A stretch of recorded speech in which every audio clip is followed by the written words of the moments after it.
Hello and welcome to Rando Tech Info. So today we're talking about the Asus ZenFone 7 Pro, the follow-up to the pretty popular ZenFone 6 from last year. The 7 Pro this year comes with actually quite a few upgrades and features that the 6 didn't have, but it also comes with a much higher price tag. So last year, the standout feature of the ZenFone 6 was its display for both good and bad reasons. The good was it gave you that full uninterrupted panel without a notch or a hole cut out because it had the flip cameras. So the back camera would become the front camera when you wanted to take selfies and videos. The downside to that display panel was it was an LED panel, not an AMOLED panel. Well, this year, Asus has rectified that by putting in a 6.67 inch 90 Hz AMOLED panel. So you're gonna get the best of both worlds. You're gonna get a nice screen with no interruptions. Now let's go back to talking about that flip camera, because that's what actually makes that front panel, that uninterrupted front panel, possible. So it's got 3 lenses in it this year. It's got an ultra wide,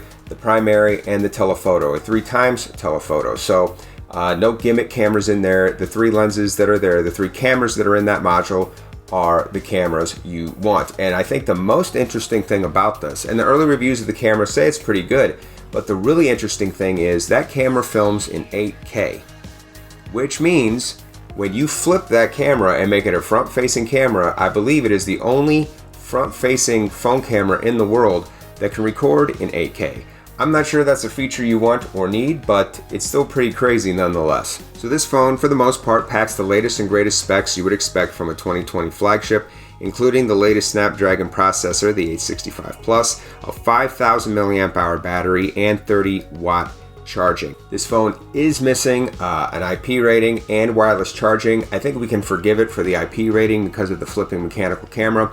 The wireless charging will be an issue for some, as is the lack of a headphone jack, which was included on the ZenFone 6 but is not included here. So before we get into whether this phone will work in the US, you do need to know it will not be sold here in the US. Asus unfortunately has no plans to bring this phone to the US at this time. They do have plans to bring it over into Europe, so if a European version of this phone does come out at some point, that might work better here than this version of the phone. So just something to keep in mind. Waiting might be good. Also, one more disclaimer as always, if you do decide to use a third-party seller and bring this phone over into the US, always remember that it will probably void the warranty, and make sure you use a reputable seller. Okay, so let's talk about, will it work on the different carriers? So as always, I'm going to use my little cheat sheet over here, so I'm sure I'm giving you good information. So first off, no 5G on any of the 3 major carriers. And when I say 3, I'm combining T-Mobile and Sprint as one. So no 5G, no 5G functionality. For Verizon, no band 13 on 4G. That's their primary frequency 4G band. So I'm going to say Verizon's probably a no-go. AT&T, it's missing bands 14, 30, and 66. Now it does have 6 out of 9 4G frequency bands for AT&T, and it uses their primary frequency band. So AT&T may get decent coverage. You may be okay if you're on AT&T. And then finally for T-Mobile, it uses 4 out of 6 of their 4G bands, and all of their main frequency bands are supported. So you'll probably get decent reception in most places with T-Mobile. So the question is, if you are on AT&T or T-Mobile, should you get this phone? In my personal opinion, I would say no. And the reason why is this phone is $950 USD. That's a lot of money. On this channel, when we look at other phones, whether they'll work here, if it's $300 or $400 or even $500, I'm a lot more inclined to tell people, hey, roll the dice. You know, you'll probably get decent reception. It's a good value product, and you'll probably be happy with your purchase. But for almost $1,000, there's already a bunch of $1,000 flagships available here in the US that will definitely work here no matter where you live.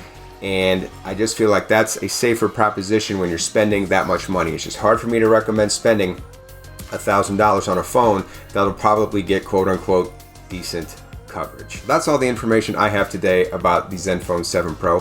What are your thoughts on this phone? Is it worth taking the chance to bring this phone over into the US for $950 if there's no 5G? Does that flipping camera and that uninterrupted front screen make it worth the risk to bring that phone over here without a warranty and give it a roll? Let me know down in the comments. As always, I hope you found this video useful. Thanks for watching, and until next time, this is Rando Tech Info signing out.